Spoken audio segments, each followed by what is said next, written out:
Nova Joe here again. This time I come to you with a review for Zombie Army Trilogy on the PlayStation 4. Zombie Army Trilogy is a game that was developed and published by Rebellion Development. It is a spin-off to the Sniper Elite series, specifically Sniper Elite V2. Where this game got its start was in a standalone DLC for Sniper Elite V2 called Nazi Zombie Army. This game here, Zombie Army Trilogy, is effectively a remastered version of Nazi Zombie Army. Nazi Zombie Army consisted of 2 episodes of 5 chapters apiece for a grand total of 10 missions. The reason they call this Zombie Army Trilogy is because they added another episode, giving you 3 episodes with 5 missions apiece for a grand total of 15 missions. Each mission takes roughly about 45 minutes to an hour to complete. Some take a little bit more than an hour, and basically that's what makes up the campaign of this. You also have a Horde Mode that comes with this game, which is essentially just like any other Horde Mode you've heard of. You try to survive as long as you possibly can against waves of increasingly difficult enemies. This game has multiplayer, online only, where you can play with up to 3 other people in Horde Mode and 3 other people in campaign. So that makes up the majority of what Zombie Army Trilogy consists of content-wise. Let's start out by taking a look at the campaign mode. In campaign mode, you can start by selecting your chapter. Right off the bat, it lets you go ahead and pick Episode 1, Episode 2, or Episode 3. It doesn't block you from any of that. So you can start out by picking any chapter you want. And as I mentioned earlier, there's 3 episodes, 5 chapters apiece, and you can pick any one of them. And they each come with 3 varying difficulties. You have Cadet, Marksman, Sniper Elite.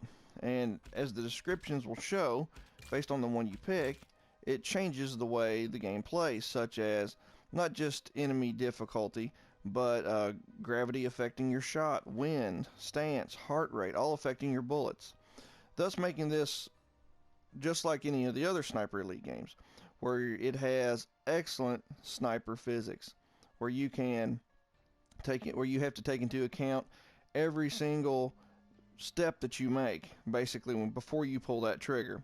However, if you're like me and you just want to play a game where you can just go on in there and not have to worry too much about the wind and gravity and things of that nature, you can start on Marksman, which in that situation the gravity does affect you, but it doesn't affect you as bad.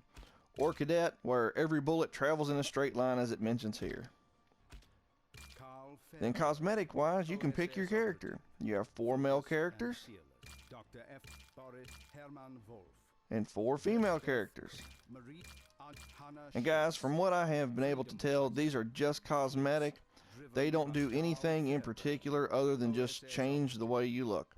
So going from one to the next doesn't seem to affect any of the bullet trajectories or how well they aim or hip fire accuracy or anything of that nature. It just basically is cosmetic.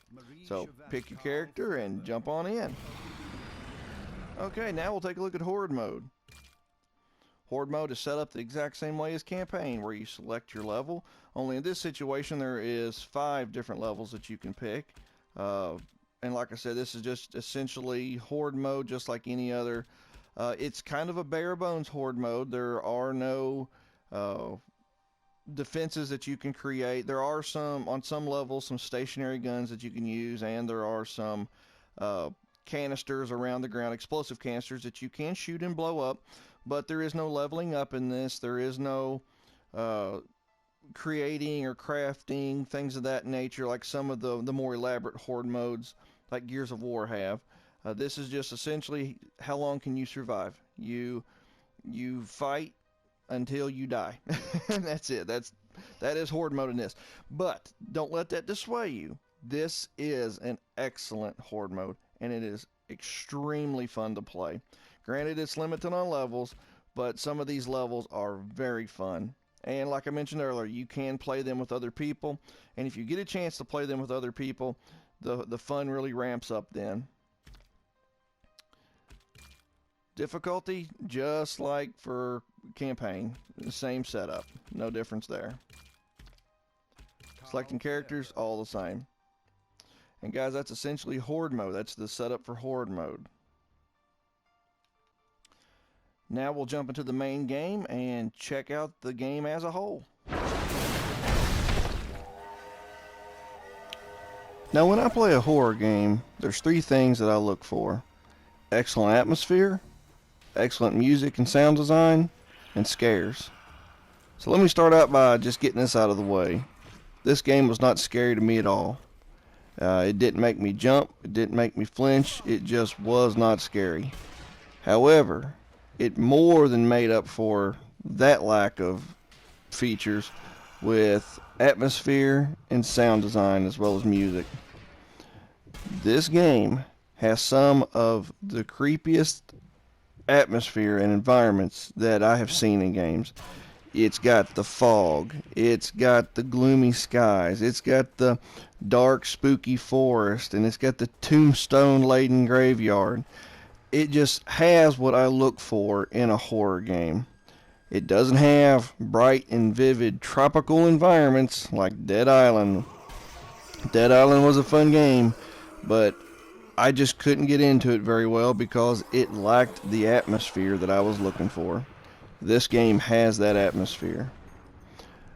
This game has magnificent sound design. The music in this game reminds me so much of old 80s classic horror movies. That they used in those movies is represented well in this game. And when I hear horror music, that's what I like to hear. Another wonderful aspect to the sound design is the background noises. The little creepy ambient noises that play off in the background that really add to the depth of this game, that really brings this world to life, such as a sound way off in the distance of a woman moaning, and your mind immediately imagines that in one of the distant buildings this woman is being tortured by zombies. It really adds to the atmosphere. Now when it comes to gameplay, this game gives you plenty to work with. You have a large selection of World War II era weaponry, from handguns to submachine guns, as well as the sniper rifles you would expect. The one negative point to this game is that everything's unlocked from the very beginning. There is no unlockables in this game. You start with everything right off the bat. There's no weapons to upgrade, there's no weapons to go find. You have everything already at your disposal from the outset. So for those of you looking for things to unlock, and if that is a major key factor for you in enjoying a game, that's not in here. However, I do highly recommend you give this game a chance, and here's why. While there aren't things to unlock, there are numerous things to go about collecting, such as gold bars and these blood bottles. So if you have that type of mindset where you like to collect things, that is in here. That is there. That's not for me. I'm not big into the collecting of items or anything of that nature. But what got me to stick with this game, and I am somebody who does love unlockables, and I love leveling up, and while this game does not have that, this game has something much more important, and that's the gameplay. First off, you have a really nice selection of enemies to battle. As you can see here, there are skeletons, there are regular zombies, there are sniper zombies. Then you got your heavy elite zombies that come out with a heavy machine gun, which you'll see here in a few minutes.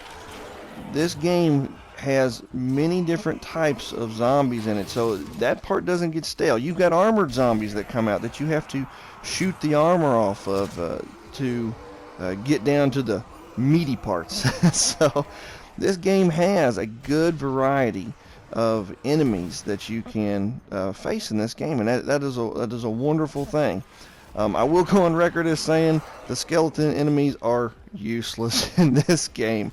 You can beat them by simply kicking them, and then they're done. That is until you face the armored skeletons, and then you got to get through their armor before you can kill them. But that is the only enemy type I have a problem with in this game. Another thing that has really been a fun factor for me in this game is the types of traps that you can set up. Basically setting up your own little choke point with dynamite and tripwires and landmines. It's a wonderful thing to be able to strategize what you're wanting to do. You've got a herd of zombies coming at you, and you know that you're getting ready to be backed into a corner. All right, lay some landmines down. You see a heavy elite coming, and you know that it's going to take a lot to bring him down. Lay a trip line down, followed by some landmines right there next to the trip mine, followed by every stick of dynamite you have, so that when he hits that trip line, it sets off this massive explosion, doing a lot of damage to him. So you can do some really great things with the weapons that they give you, and it's a lot of fun. It really adds to the variety. And as you're seeing from the gameplay here, a very key aspect for me to enjoy a game is how the enemies react to being shot. I recently have played Call of Duty Black Ops 3 Zombie Mode, and I was not impressed. I was shooting those zombies and they weren't even flinching. I just kept pumping bullets into them and they just kept coming. That wasn't realistic to me. Granted, yeah, zombies are realistic, but they didn't react realistically. In this game, it is so realistic. You shoot them in the leg, they'll stumble. You shoot them in the shoulder, they'll flinch. You shoot them in the head, they're dead. You can take legs off of them. Well, that's not going to stop a zombie. He'll keep crawling. And going back to zombie lore, how do you kill a zombie? You got to shoot them in the head. Well, you pump enough bullets into some of these zombies, they'll go down. Well, guess what? They're going to get resurrected. It is so fun to fight these enemies, because these enemies react wonderfully to the bullet impact physics. That's what I like to call it. It's my own term, bullet impact physics. I love how they react. I love it. It's very satisfying. The gunplay is exceedingly satisfying.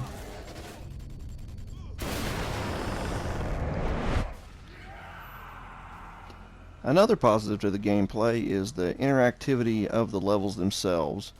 Strewn throughout the levels, you will find explosive canisters, you will find unexploded military ordnance, all of which will allow you to strategize a layout of carnage that can ensue.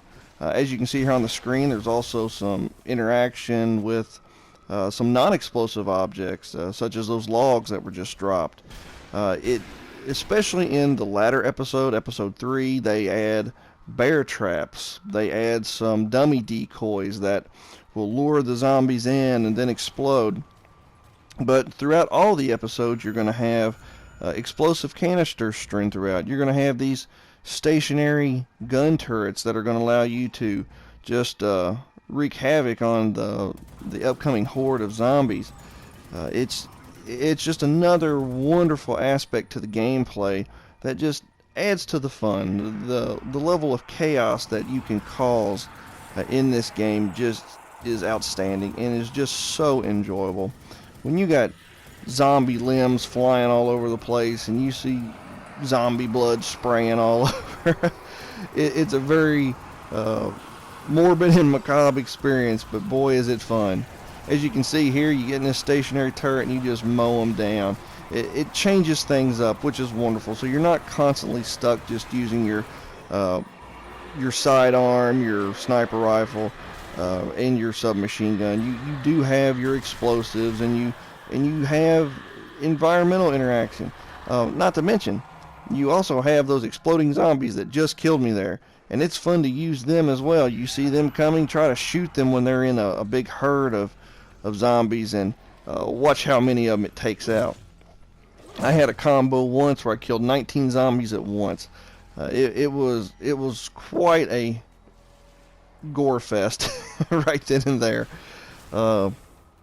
That also adds to to the gameplay is just what things you can do, just the ways you can strategize how you want to handle the situation.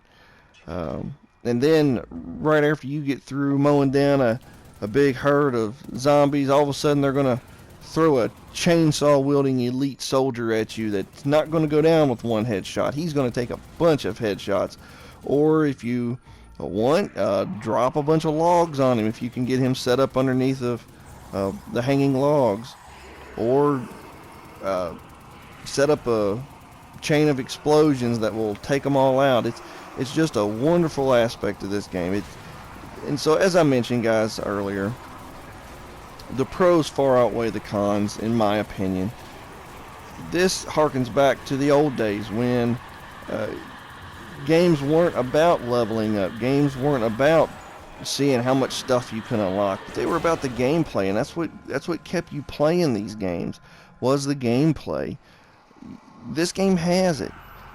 It is so satisfying. Mowing down the zombies, watching how they react, seeing what kind of interaction you can set up with the level to cause different explosions and things of that nature. It's just a wonderful experience. So in conclusion, guys, I just want to say that I have truly enjoyed every single minute that I have spent with this game. Sure, it may not have unlockables, it may not have upgradables, it may not have the ability to purchase weapons or other things like that, but it had everything that I wanted in a game, and that was fun gameplay, wonderful enemy bullet reactions, wonderful atmosphere, wonderful sound.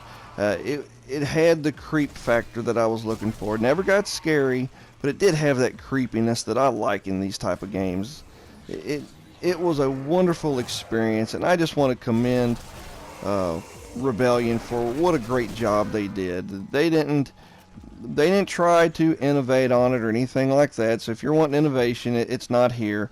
But they perfected what has always been tried and true methods. I mean, you got your guns, you got your explosions, you got your creepy environments, and they just put them all together into a game that, in my opinion, was done exceedingly well.